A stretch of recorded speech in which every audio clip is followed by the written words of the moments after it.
As Google and Meta face antitrust trials that could result in forced breakups, President Trump's role looms large. Despite MAGA pressure to dismantle big tech, Trump reportedly views the cases more as leverage than ideological crusades. While Meta's Zuckerberg has courted the White House directly, Google faces more GOP criticism for its lack of overt outreach. Trump has yet to intervene, but could use the remedies phase to negotiate concessions. Some suggest his strategy mirrors the art of the deal, with withholding action for maximum bargaining power. Meanwhile, courts remain skeptical, and breakups are far from guaranteed. John Mates, founder of Parler and current CEO of Hedgehog Social, is with us to discuss. John, welcome back. Where are we with the antitrust kind of litigation here? We've got a new team in town and definitely a new legal set of brains to address this problem. Yeah, absolutely. It's great to be back on here. And if you take a look at the landscape, ever since the inauguration, you've seen big tech CEOs come into the scene with donations for a presidential library, with, inauguration showings and lots of communication now to the new administration, even pivots in public policy for these platforms, which are now suddenly interested in free speech and privacy rights.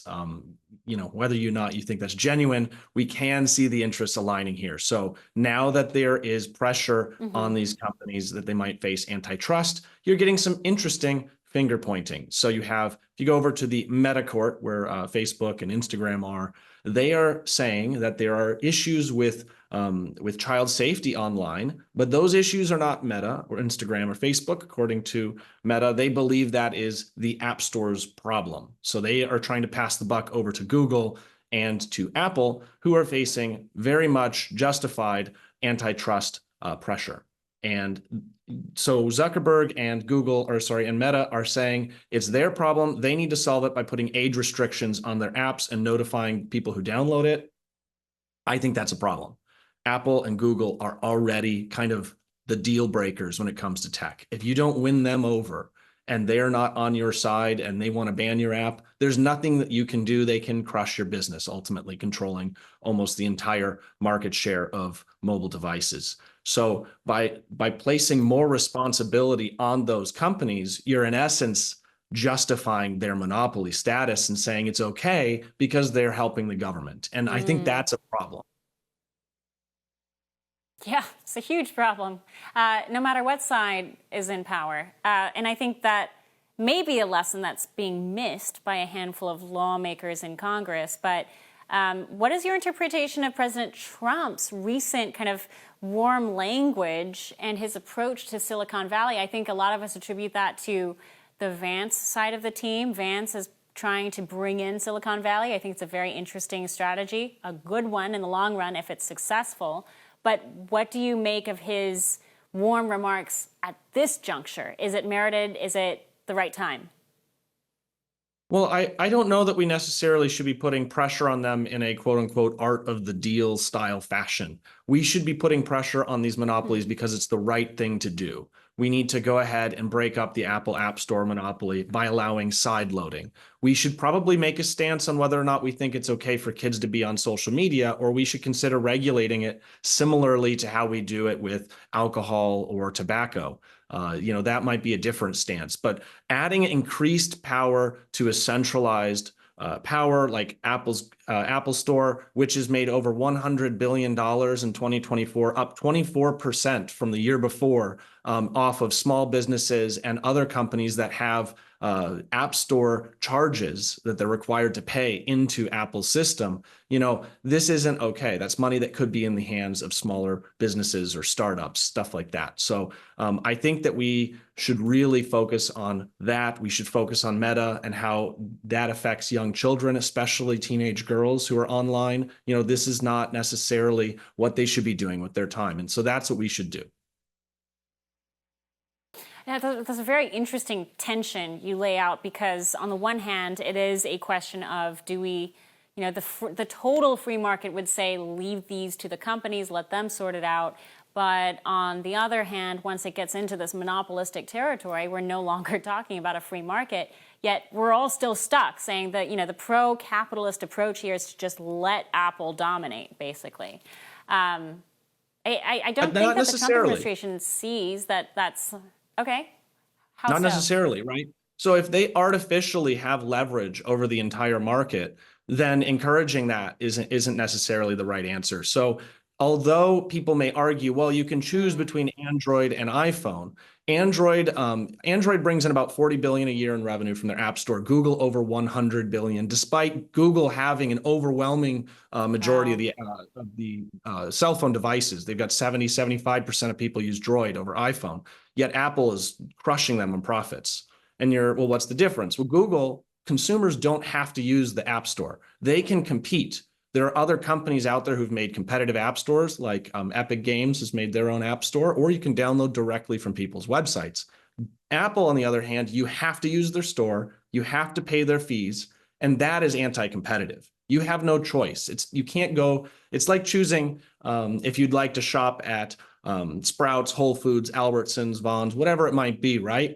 Apple, you don't have a choice. You have to shop with Apple and you've got to pay their fees, whatever they might be. And so compared to a 2% credit card fee, you're paying Apple 30%. And that's the root of the problem. And if you don't play their game, they will ban you from the App Store and you cannot do business with them. And that is the ultimate problem here. And that's not competitive. That's not a free market. That's a controlled market. And that's why the government needs to break them up.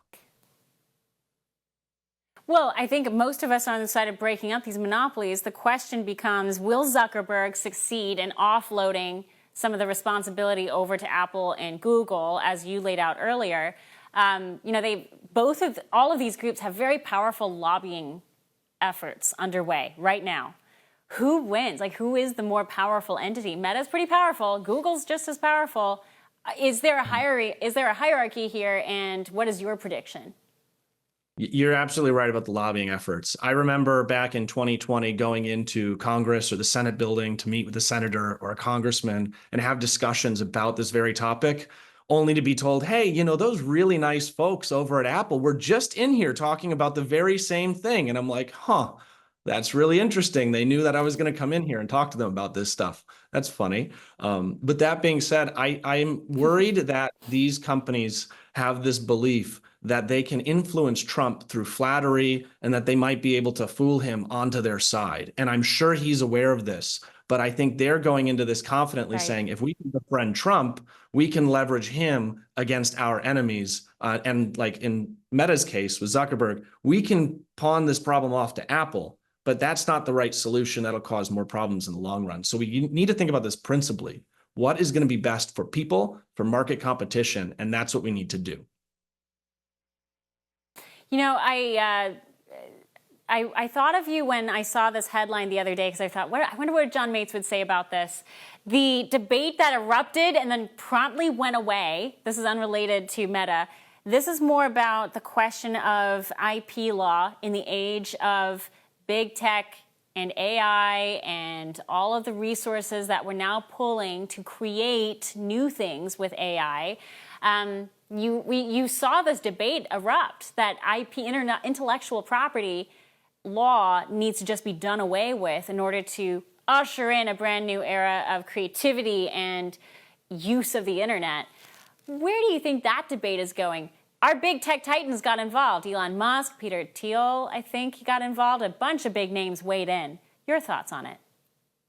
Well, you have to think about the motivation of the people that are saying this, right? So Elon Musk has X.AI, which is using big data sets to calculate and create generative AI responses. What this means is he needs to go out on the internet and vacuum up all the IP he can get so he can get the best responses with his artificial intelligence, something he probably doesn't want to pay for. You don't want to have to pay the big established media companies who've spent, millions, billions of dollars building up these news data sets. They don't want to have to buy that from. They want it for free. So they're incentivized to say, get away with, be done with IP law.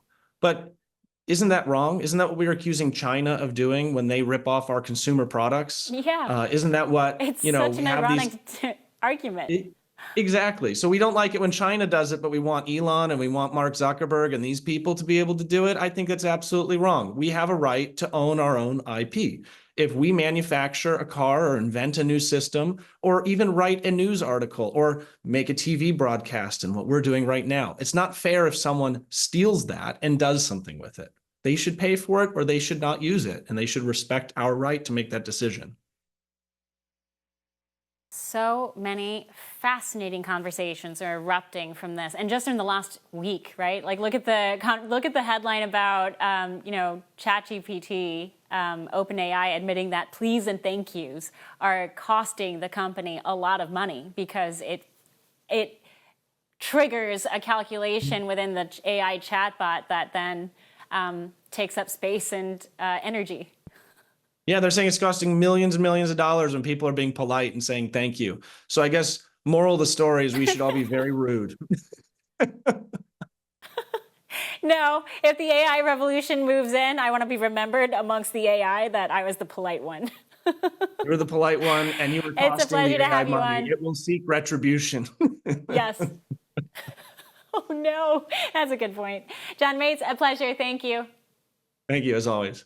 Coming up, George Behezy joins us for a headline roulette. Democrats to the rescue, and what an ICE raid found in one judge's house. All this and more. You won't want to miss it. We'll be right back.